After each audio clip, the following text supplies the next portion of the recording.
औज़ुबिल्लाहिमिनश्शैतानिर्रजीम बिस्मिल्लाहिर्रहमानिर्रहीम। अस्सलाम वालेकुम स्टूडेंट्स, आज हमारे पास टॉपिक है लिविंग वर्ड इन टाइम। कल हमने टॉपिक पढ़ा था लिविंग वर्ड इन स्पेस। आज हमारे पास टॉपिक है living word in time. Time के लिहाज से ज़िंदा दुनिया या ज़िंदगी किस तरह वक्त के लिहाज से इर्तिका का अमल हुआ और लाइफ जो है वो चेंज होती रही। सबसे पहले यहाँ पर हेडिंग देंगे हम एवोल्यूशन की। तो एवोल्यूशन की हेडिंग देने के बाद हम इसको लिखेंगे यहाँ से, since the time of origin of life on this planet various organisms were evolved and dominated this planet during various periods of geological time chart. तो इससे मुराद ये है कि जब से इस सियारे पर, इस प्लेनेट पर ज़िंदगी की इब्तदा हुई है, मुख्तलिफ़ अदवार में, मुख्तलिफ़ औकात में, मुख्तलिफ़ दौर के अंदर या मुख्तलिफ़ जियोलॉजिकल टाइम चार्ट्स के अंदर मुख्तलिफ़ जानदार इवाल्व भी हुए हैं और इस प्लेनेट के ऊपर डोमिनेंट भी रहे हैं, गालिब भी रहे हैं। कोई एक जानदार हमेशा गालिब नहीं रहा, मुख्तलिफ़ जानदार इवाल्व भी हुए और डोमिनेट भी हुए। ये हमें कैसे पता चला जी? This has been found by the evidence obtained from the discovery and study of fossils which allows the biologist to place organisms in a time sequence. यहाँ से अब हम हेडिंग देंगे कि फॉसिल्स क्या हैं।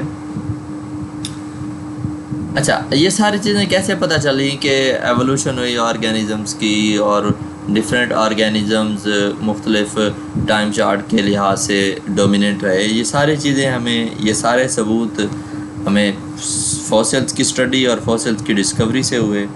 फॉसिल्स की डिस्कवरी की वजह से ये और बायोलॉजिस्ट जो थे वो ऑर्गेनिज़म्स को टाइम सीक्वेंस के लिहाज से, वक्त के लिहाज से तरतीब देने में कामयाब हुए, वक्त के लिहाज से तरतीब देने में कामयाब हुए। अब यहाँ से कि फॉसिल्स क्या होते हैं और फॉसिल्स की स्टडी कैसे की जाती है, फॉसिल्स की एज कैसे डिटरमिन की जाती है। Fossils are the prehistoric remains of organisms preserved in rocks. Prehistoric या extinct organisms के बाकी हिस्से जो rocks के अंदर महफूज हैं। The parts of extinct organisms which are preserved in the rocks is known as fossil. तो fossil की स्टडी कैसे की जा सकती है या डेटिंग या एज कैसे मालूम की जा सकती है? तो इसके दो मेथड हैं फॉसिल्स की एज मालूम करने के। एक है सेडिमेंट्री मेथड और एक है रेडियो एक्टिव मेथड। सो सेडिमेंट्री मेथड के अंदर हम क्या करते हैं, अब यहाँ पर हमने हेडिंग देनी है डेटिंग और स्टडी ऑफ फॉसिल्स। डेटिंग और study of fossils. As geological time passes and new layers of sediments are laid down, the older organisms should be in deeper layers, provided the sequence of layer has not been disturbed. अब यहाँ तक ये जो तीन लाइनें हैं ये हैं सेडिमेंट्री मेथड। सेडिमेंट्री मेथड के अंदर हम करते क्या हैं कि जो रॉक्स की लेयर्स हैं, चट्टाने हैं, उनकी जो लेयर्स या तहें होंगी उनको हम काउंट करेंगे स्टेप बाय स्टेप या सीक्वेंस वाइज। वक्त गुजरने के साथ साथ नई लेयर्स जो हैं of sediments are let down, बनना शुरू हो जाती हैं। पुरानी नई लेयर्स ऊपर होंगी और पुरानी लेयर्स नीचे की जानिब होंगी। तो अगर इन लेयर्स का, इन सेडिमेंट्स का सीक्वेंस डिस्टर्ब ना हो तो हम इस सीक्वेंस को स्टडी करते हुए हम एग्जैक्टली ये बता सकते हैं कि इस रॉक की एज क्या है, ये रॉक लेयर जो है कितने 100 साल पहले बनी थी तो जब हमें उस लेयर का की एज का पता चल जाएगा तो डेफिनेटली उस लेयर के अंदर ही फॉसिल्स मौजूद हैं, ऑर्गेनिज़म्स मौजूद हैं जो मुर्दा हो चुके हैं, जो दफन हो चुके हैं उसके अंदर। तो उस लेयर की एज मालूम करने के बाद हम बता सकते हैं कि इस फॉसिल की एज क्या होगी। सेकंड मेथड है जी इसमें।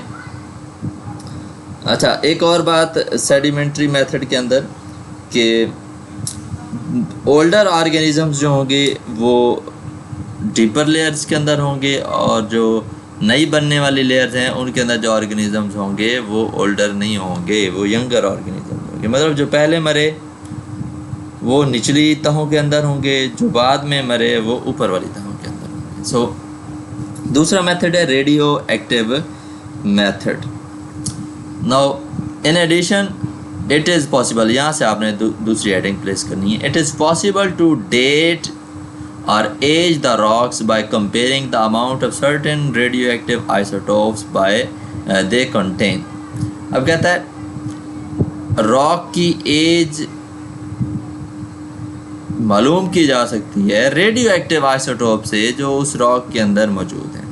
मतलब एक रॉक के अंदर, एक लेयर के अंदर रेडियो एक्टिव आइसोटोप्स मौजूद हैं। वो रेडियो एक्टिव आइसोटोप कहाँ से निकल रहे हैं? वो जो ऑर्गेनिज़म्स मर के उन लेयर्स के अंदर या उन रॉक्स के अंदर बरीड हो चुके हैं, उन ऑर्गेनिज़म्स की बॉडी से वो निकल रही हैं रेडियो एक्टिव रेज। अब हम क्या करते हैं, उन रेडियो एक्टिव रेज या रेडियो एक्टिव आइसोटोप्स में से जो रेज निकल रही हैं उनको कंपेयर कर लेते हैं। कंपेयर करने के बाद हम बता देते हैं कि ये रॉक इतने 100 साल पुरानी है और इसमें मौजूद ऑर्गेनिज़म्स भी इतने पुराने हैं। अब होता क्या है, अब इससे हमें कैसे पता चलता है कि ओल्डर ऑर्गेनिज़म्स कौन से हैं और यंगर कौन से हैं? Older sediment layers have less of this specific radio active isotopes than the younger layer. अब जो नीचे तहें होंगी रॉक्स की या सेडिमेंट लेयर्स होंगी, पुरानी तहें, उनके अंदर ये रेडियो एक्टिव आइसोटोप्स की जो अमाउंट है वो लेस होगी, कम होगी। शॉं की जो शिद्दत है, इंटेंसिटी है, वो कम होगी। जबकि जो अपर लेयर्स होंगी वहाँ पर रेडियो एक्टिव आइसोटोप की जो रेज हैं वो मोर होंगी, ज़्यादा होंगी।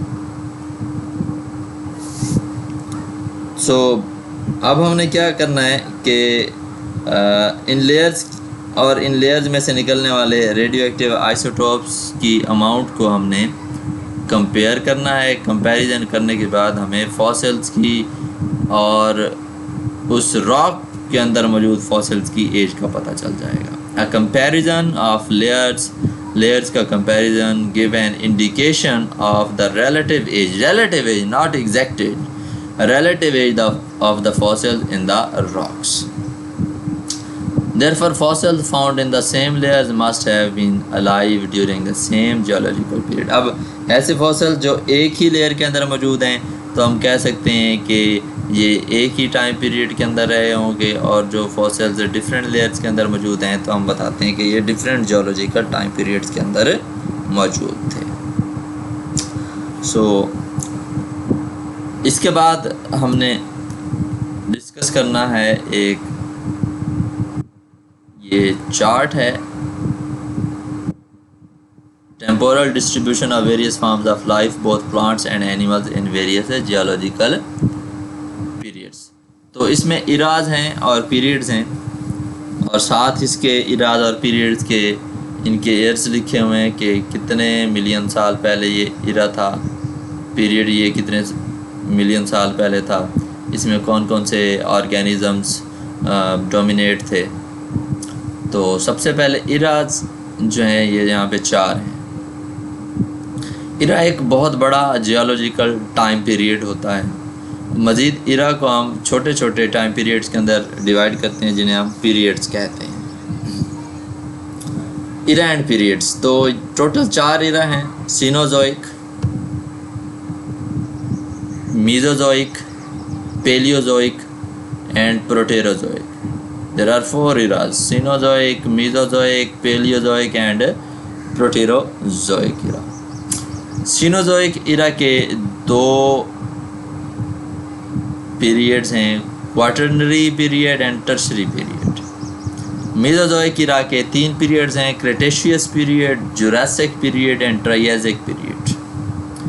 पैलियोजोइक इरा के 6 पीरियड हैं, Permian period, Carboniferous period, Devonian period, Silurian period, Ordovician period and Cambrian period. Proterozoic 2000 million साल पहले था ये जो है वो 2000 मिलियन साल रहा, तो इसके पीरियड जो हैं वो यहाँ पर नहीं दिखाए। सो आज का हमारा टॉपिक ये, कल हम इसी चार्ट को एलेबोरेट करेंगे वाइट बोर्ड के ऊपर। मैं आपको सारा तरीका बताऊंगा कि ये इरा और पीरियड कैसे याद रखने और इनके अंदर कौन कौन से ऑर्गेनिजम्स डोमिनेट थे, वो भी सारा मैं आपको बताऊंगा। और इनमें से इस चार्ट में से एक शॉर्ट क्वेश्चन आता है, 2 भी आ सकते हैं, MCQs भी आते हैं। सो कल तक के लिए अल्लाह हाफिज़। इंशाल्लाह फिर कल नेक्स्ट टॉपिक के साथ मिलते हैं।